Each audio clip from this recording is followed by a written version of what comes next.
وهدى ورحمة للمؤمنين. اعوذ باللہ من الشیطان الرجیم، بسم اللہ الرحمن الرحیم۔ آیت نمبر ہے 267۔ یا ایھا الذین آمنو، اے لوگو جو ایمان لائے ہو، انفقو، خرچ کرو، من طیبات ما کسبتم، پاکیزہ چیزوں میں سے جو کمایا تم نے۔ اللہ سبحانہ وتعالیٰ یہ بتا رہے ہیں کہ جب ہم اللہ کے راستے میں کوئی چیز خرچ کریں گے تو وہ چیز طیب ہونی چاہیے۔ طیب سے مراد یہ کہ حلال کمائی کی چیز ہو، اور طیب سے یہ بھی مراد ہے کہ دیکھنے میں بھی بظاہر بھی وہ چیز بہترین اور عمدہ ہو، بیسٹ چیز اللہ کے راستے میں تم دو۔ وَمِمَّا، اور اس میں سے جو اخرجنا نکالا ہم نے لکم تمہارے لیے، من الارض زمین میں سے۔ اللہ تعالیٰ نے زمین میں سے ہمارے لیے کیا نکالا؟ جو کچھ بھی ہم کھاتے ہیں، سبزیاں، پھل، اناج، یہ سب اللہ ہی ہمارے لیے زمین سے نکالتے ہیں۔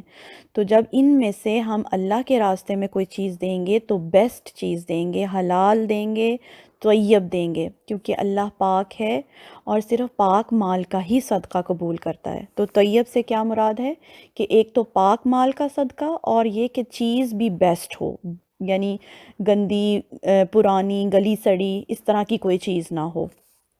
وَلَا تَيَمَّمُوا الْخَبِيثَ، اور نہ تم ارادہ کرو ناپاک کا۔ خبیث کہتے ہیں ناپاک یا پرانی، گلی سڑی چیزیں کھانے پینے میں، جیسے وہ چیزیں جو ہم خود استعمال نہ کرتے ہوں، وہ چیزیں ان کو اللہ کے راستے میں دینے کا تم ارادہ بھی نہیں کرو، نیت بھی نہیں کرو دینے کی۔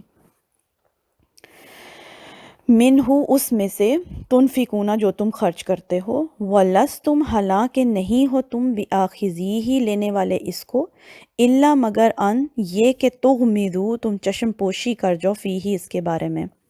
وہ چیزیں جو تم اللہ کے راستے میں کسی کو دیتے ہو، اگر وہ تمہیں دی جائیں چیزیں تو تم لیتے ہوئے شرمندگی سے اپنی آنکھیں بند کر لو، ایسی چیزیں اللہ کے راستے میں مت دو۔ یہ جو آیت ہے، اس کے پس منظر میں کہا جاتا ہے کہ یہ آیت اصحاب صفہ کے لیے نازل ہوئی۔ اصحاب صفہ جو ہیں وہ صحابہ کرام رضی اللہ عنہم، جو اپنا گھر بار، ذریعہ معاش، سب کچھ چھوڑ چھاڑ کر قرآن سیکھنے کے لیے مسجد نبوی میں نبی صلی اللہ علیہ وسلم کے پاس رہا کرتے تھے۔ ان کو اصحاب صفہ کہا جاتا ہے۔ ان کا کوئی ذریعہ آمدن، کوئی ذریعہ معاش نہیں تھا، بعض دفعہ ان کے پاس کھانے پینے کو بھی سامان نہیں ہوتا تھا، پہننے کو بھی نہیں ہوتا تھا۔ انہوں نے، صحابہ کرام نے، اپنی پوری زندگی دین کے لیے، اسلام کے لیے، قرآن کے لیے وقف کر دی ہوئی تھی۔ وہ مسجد میں ہی رہتے تھے، اور ان کے لیے جو انصار تھے، مدینہ کے انصار جن کے پاس کھجوروں کے باغات تھے، وہ ان کے لیے کھجوریں لا کے مسجد نبوی میں لٹکا دیا کرتے تھے ان کے کھانے پینے کے لیے۔ تو بعض انصار جو ہیں گلی سڑی اور پرانی کھجوریں لا کے اصحاب صفہ کے لیے لٹکا دیتے تھے۔ تو اس کے بارے میں اللہ تعالیٰ نے کہا کہ ناپاک اور گلی سڑی چیزوں کا تم ارادہ بھی مت کرو، کیونکہ جو بھی ہم دیتے ہیں اللہ کی خاطر، اس کا ریوارڈ، اس کا اجر ہمیں اللہ تعالیٰ سے چاہیے، اور جیسا ہمیں اس اللہ سے اجر چاہیے اسی سٹینڈرڈ کی چیز بھی دینی چاہیے نا۔ یعنی اجر تو ہمیں بہت عمدہ چاہیے اللہ تعالیٰ سے، تو اللہ کے راستے میں جو ہم چیز دیں وہ بھی عمدہ ہونی چاہیے۔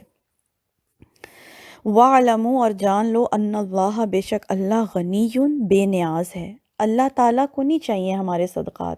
ہم جو کچھ بھی دیتے ہیں اللہ کے راستے میں، وہ ہم اپنے ہی لیے جمع کر رہے ہوتے ہیں، اس کی ہمیں خود کو ضرورت ہے۔ اللہ تو بے نیاز ہے، اللہ کو نہیں چاہیے ہمارے صدقات۔ حمید، وہ اپنی ذات میں خود تعریف والا ہے، اس کی تعریف میں کوئی ایڈیشن نہیں ہوتی ہمارے صدقات سے۔ تو آیت سے ہمیں یہ چیز سمجھ میں آتی ہے کہ اللہ کے راستے میں جب کبھی بھی کوئی چیز دیں تو بہترین چیز دیں۔ یہ نہیں کہ ہمارے پھٹے پرانے کپڑے جو ہیں وہ اٹھا کے ہم غریبوں مسکینوں کو دے دیں کہ یہ اب ہم اللہ واسطے دے رہے ہیں، یا گھر میں کھانا بن رہا ہے تو بیسٹ پارٹ تو ہم خود کھا لیں اور گھر کے ملازموں کو ہم جو ہے وہ بچا ہوا کھانا دے دیں۔ یعنی جو بھی چیز ہم اللہ کے راستے میں دیں اور اس کی توقع ہے ہمیں کہ ہمیں اللہ سے اس کا اجر چاہیے، تو اب جیسا ہمیں اجر چاہیے اسی سٹینڈرڈ کی ہم نے چیز دینی ہے۔ یہ اس آیت سے ہمیں سمجھ آ رہا ہے کہ اللہ وہی صدقہ قبول کرتا ہے جو طیب ہو، پاک مال کا ہو اور بہترین ہو۔ تو آج کے لیے اتنا ہی۔ سبحانک اللہم و بحمدک، اشہد ان لا الہ الا انت، استغفرک و اتوب الیک۔